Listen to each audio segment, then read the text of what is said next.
We provide you the platform to turn your dreams into reality. Give wings to your aspirations with KR Mangalam University. माननीय उपसभापति जी,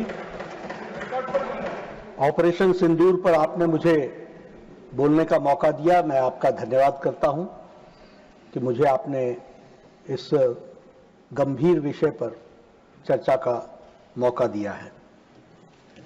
जब ये सदन शुरू हुआ था 21 जुलाई को, तो उस समय भी मैंने नेता प्रतिपक्ष को कहा था कि हम यानी सरकार ऑपरेशन सिंदूर पर चर्चा करने के लिए तैयार है, पहलगाम अटैक पर चर्चा करने के लिए तैयार है और उसकी हर बारीकियों पर जाने के लिए तैयार है।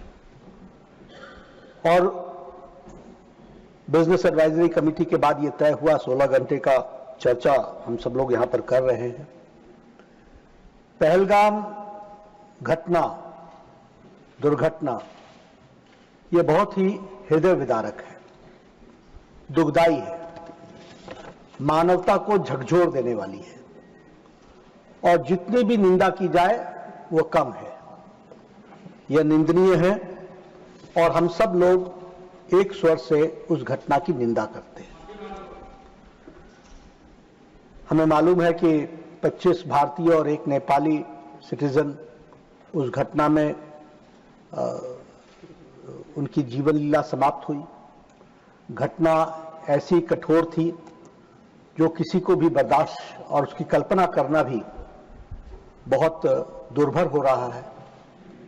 और इसलिए हम सब लोग जहां इस घटना का पुरजोर निंदा करते हैं, वहीं हम यह भी बताना चाहते हैं कि हमारी संवेदनशील सरकार के गृह मंत्री, घटना दोपहर की है और शाम 5 बजे वो जम्मू कश्मीर के श्रीनगर में पहुंच चुके थे और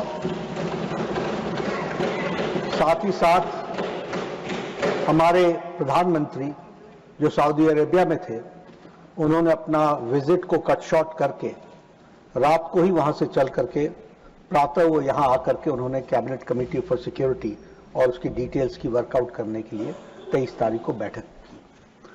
ये सिर्फ मैं इसलिए उद्धृत कर रहा हूं कि मैं ये बताना चाहता हूं कि यह सरकार संवेदनशील, सेंसिटिव गवर्नमेंट है और उसी तरीके से उसकी सारी स्ट्रैटेजी, प्लानिंग, आगे किस तरीके से उसको, किस तरीके से हम एक्शन में आना है, इस सब चीज की बारीकियों की चर्चा हम कर रहे थे। जब ये चर्चा के बहुत से विस्तृत विषयों के बारे में कल प्रधानमंत्री जी ने बहुत विस्तार से लोकसभा के अंदर रखा है, जो सारे देश ने सुना है और सारे देश ने जाना है। कल गृह मंत्री ने भी बहुत से आयामों पर प्रकाश डाला है और विदेश मंत्री जी ने भी आज उसके बहुत से पक्षों के बारे में चर्चा की है, इसलिए मैं उसको रिपीट नहीं करूंगा। वो उस विभाग के मंत्री होने के नाते जिम्मेवार तरीके से देश के सामने इस संसद के माध्यम से उन्होंने रखा है।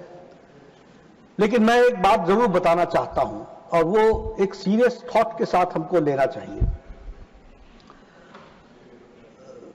यह जरूर है कि सारी घटना में जो रोल हमारे जांबाज फौज ने किया, जो रोल हमारे पुलिस ने किया, जो रोल हमारी आर्मी ने किया, उसको देश नमन होकर के उनके प्रति आदर के साथ। लेकिन मैं इस हाउस के माध्यम से देश को यह बताना चाहता हूं कि पॉलिटिकल लीडरशिप बहुत महत्वपूर्ण होती है, क्योंकि फौज को आदेश पॉलिटिकल लीडरशिप देती है। और इसलिए there is a difference between a responsible government, a responsive government, a sensitive government, a proactive government and a government which responds according to the need of the hour. और एक दूसरी government भी होती है, क्योंकि पॉलिटिकल लीडरशिप का सवाल होता है उपसभापति जी, जिसे हम इनएक्टिव गवर्नमेंट कहते हैं, ल्यूकवार्म एटीट्यूड वाले गवर्नमेंट कहते हैं, non reactive, non responsive government कहते हैं।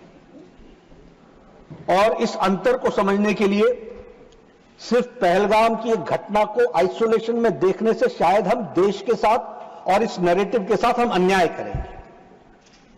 हमको इसको संपूर्णता में देखना पड़ेगा, और संपूर्णता में देखना पड़ेगा तो इसको दो फेजेस में देखना पड़ेगा। एक फेज है फ्रॉम 2004 टू 2014,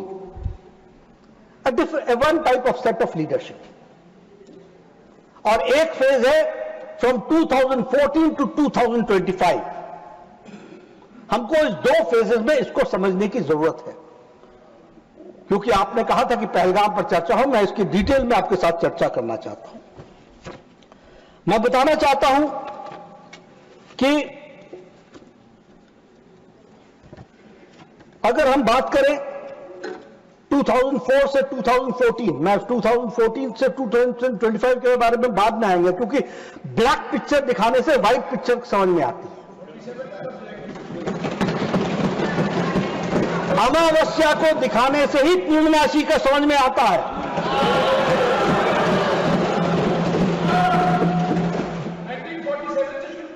नहीं, मैं एक ही फेज ले रहा हूं, वहां से शुरू करूंगा, वो बहुत, मुझे कोई आपत्ति नहीं है, लेकिन मैं चाहता हूं कि आप इसी पूर्णमासी को देख लीजिए, वही बहुत है।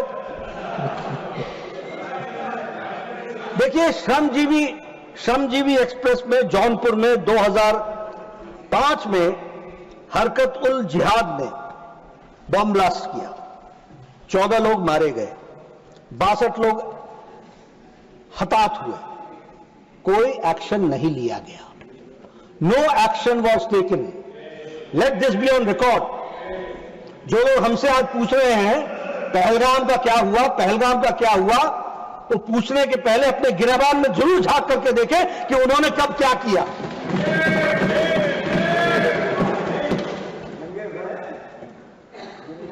इन्होंने क्या किया? इंडिया पाकिस्तान जॉइंट कमीशन बैठाया 1989 में,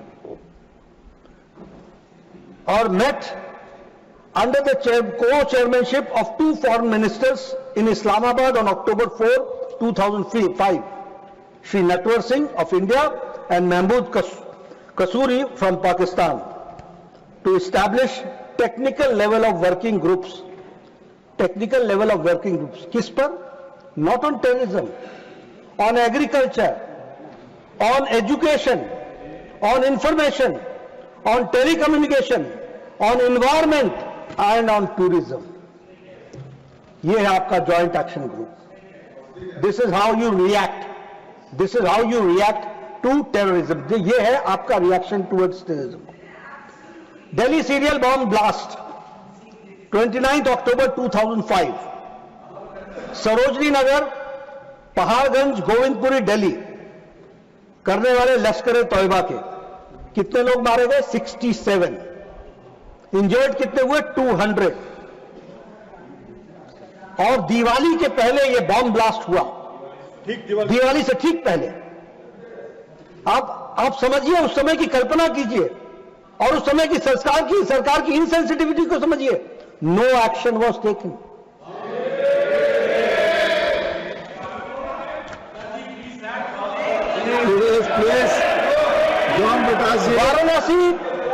Varanasi bomb blast, March 7, 2006, Sankat Mochan temple, Varanasi cantonment और रेलवे स्टेशन पर अटैक किया हरकत उल जिहाद ने। मरने वालों की संख्या 28, हताहत हुए 100। No action was taken. Mumbai train bomb blast, 11th जुलाई 2006, इंडियन मुजाहिदीन लश्कर तौयबा, और उन्होंने इंडियन मुजाहिदीन ने लश्कर तौयबा के साथ सहयोग करके इसको अटैक को किया। How many killed? 209, 209 लोग, और 700 लोग हताहत हुए। इसके बाद एक जॉइंट एंटी टेररिज्म मैकेनिज्म बनाया गया, और इसमें बनाने में, जिसमें स्टेट पॉलिसी ऑफ टेररिज्म कैसे बनेगा इसको तय किया गया। और यह मैकेनिज्म 2 महीने बाद इसकी मीटिंग हुई, और 7 महीने बाद इसकी दूसरी मीटिंग हुई, नो एक्शन वॉज टेकन।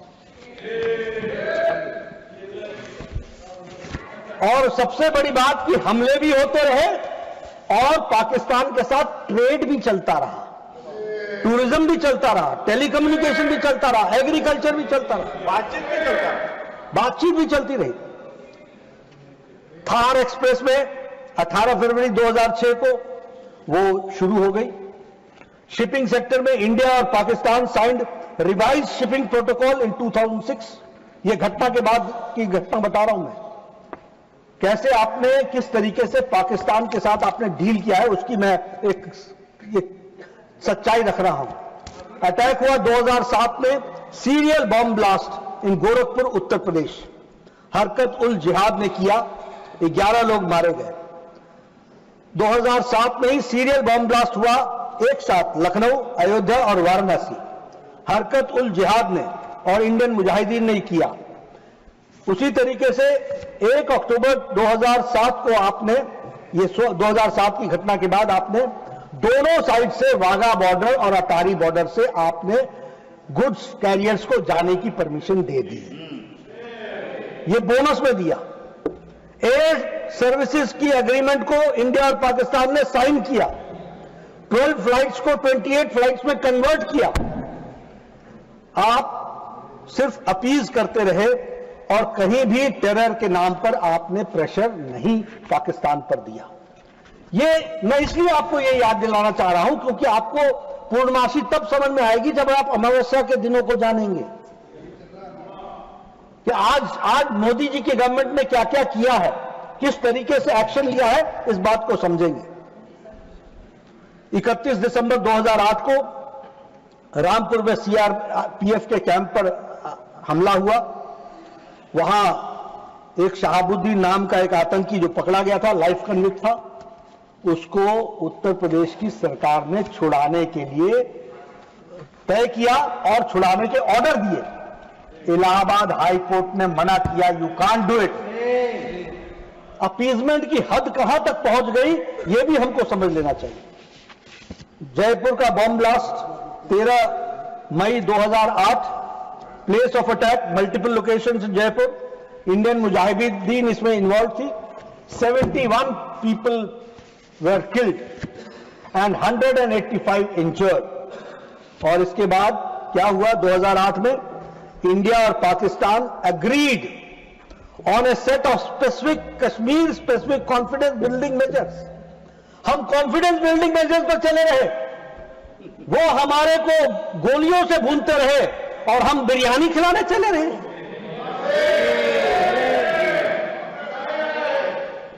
इन्होंने क्या किया उसके बाद, triple entry permit to cross LOC इसकी इजाजत दी। This has happened after this Jaipur incident.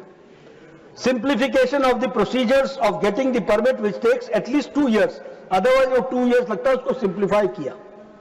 Frequency of 2 cross LOC bus services Srinagar Muzaffarabad और पुंछ रावलकोट, इसकी शुरुआत तो की ही की, पहले फोर्टनाइटली था, उसको वीकली कर दिया। यानी आप अपीजमेंट में मिठाई पे मिठाई खिलाते चले गए और वहां से बम और गोलियां चलती रही और वो आपको किस तरीके से अटैक करते चले गए। Bangalore serial bomb blast multiple locations पर बैंगलोर में किया गया। उसमें students Islamic Simi was involve, उसमें लोग मारे गए और 20 लोग इंजर्ड हुए। Ahmedabad serial bomb blast in 2008 जुलाई 26, इसमें भी मल्टीपल लोकेशंस में अहमदाबाद में हुआ और इसमें भी इन्वॉल्व इंडियन मुजाहिदीन था। पीपल किल्ड 56, संख्या देखिए साहब, कहीं 70, कहीं 56, कहीं 100, कहीं 209 और over 200 people were injured. Delhi serial bomb blast 13 September 2008, Connaught Place, Ghaffar Market and other areas in Delhi involved Indian Mujahideen. People killed 30, injured 133, हताहत हुए। और आपने क्या किया इसके बाद, ये घटना है 2008 की, 2008 की।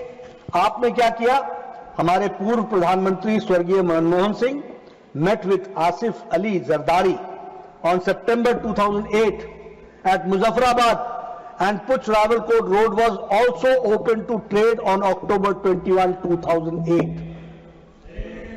ये हमसे पूछ रहे हैं पहलगाम का क्या हुआ, पहलगाम का क्या हुआ। ये तो वही हुआ कि जिसने जो मुजरिम था वही जज बन करके हमसे पूछने बैठ गया।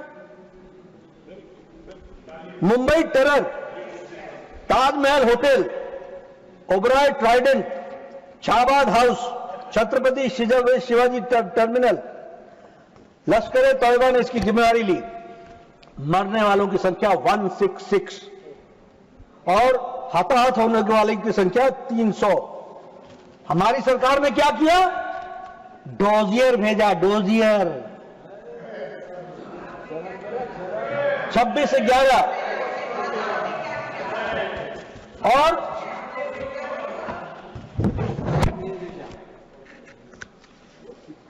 और सीनियर मोस्ट ऑफिशियल्स ने क्या उत्तर दिया? What was the it is on record that the then senior most, जिसके बारे में आदरणीय विदेश मंत्री जी ने उस स्टेटमेंट को पढ़ा है, मैं उसका ऑब्जर्वेशन बता रहा हूं। It is on record that the senior most officials of the government, whether the foreign secretary और the NSA, took this decision not to hit back Pakistan, not to hit back Pakistan। इसलिए मैं बोलता हूं, फौजें वही थी, army वही थी, police वही थी, नेता का पॉलिटिकल विल नहीं था, पॉलिटिकल पार्टी का पॉलिटिकल विल नहीं था। जहां भक्ति है हर शब्द में, कथाओं में छुपे हैं दिव्य रहस्य, और ज्योतिष देता है जीवन को दिशा। धर्म से जुड़ी हर बातों को जानने के लिए हमारे चैनल स्तुति को सब्सक्राइब करें। चैनल पर जाने के लिए इस लिंक पर क्लिक करें।